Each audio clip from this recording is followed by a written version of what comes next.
আসসালামু আলাইকুম আপুরা, কেমন আছো সবাই? আজকে আমি দেখাবো কোয়েল ফ্রাই।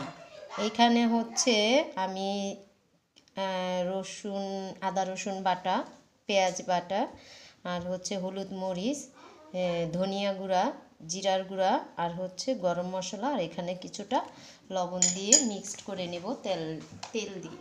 তো তেলটা আমি দিয়ে দিচ্ছি।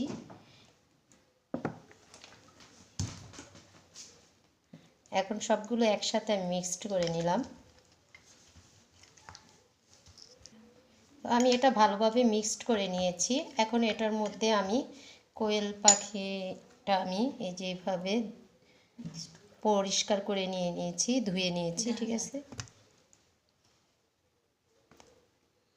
এভাবে দুইটা আমি খুব ভালোভাবে ক্লিন করে নিয়েছি। এখন এটার মধ্যে মেখে দেব সুন্দরভাবে, পুরোটার মধ্যে যেন সুন্দরভাবে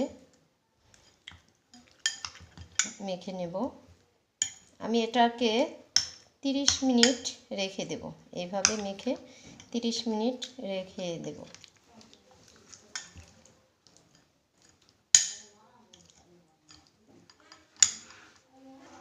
তো আমার মাখাটা হয়ে গেছে, সুন্দরভাবে মেখে নিয়েছি। এখন আমি এটাকে ঢেকে রাখবো 20 থেকে 30 মিনিট।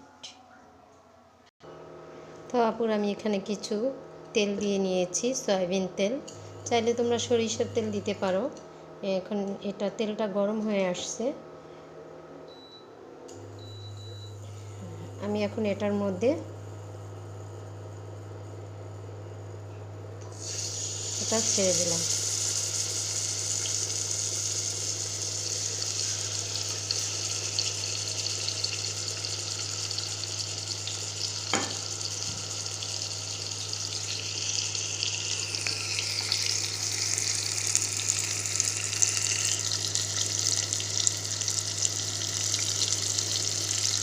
হালকা আছে আমরা এটা ফ্রাই করব, ভেজে নিব।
তো একদম রেডি হয়ে গেল।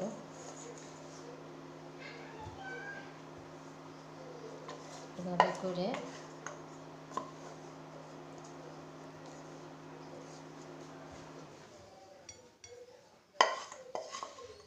পুরোটা আমি যখন তেলটা উঠে আসবে তখন আমি নিয়ে দেবো।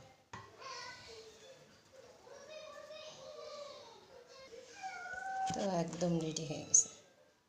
দেখতেও খুব সুন্দর লাগছে, আর খেতে আরও বেশি ভালো লাগবে, আর বাস্তবে দেখতে আরও বেশি সুন্দর।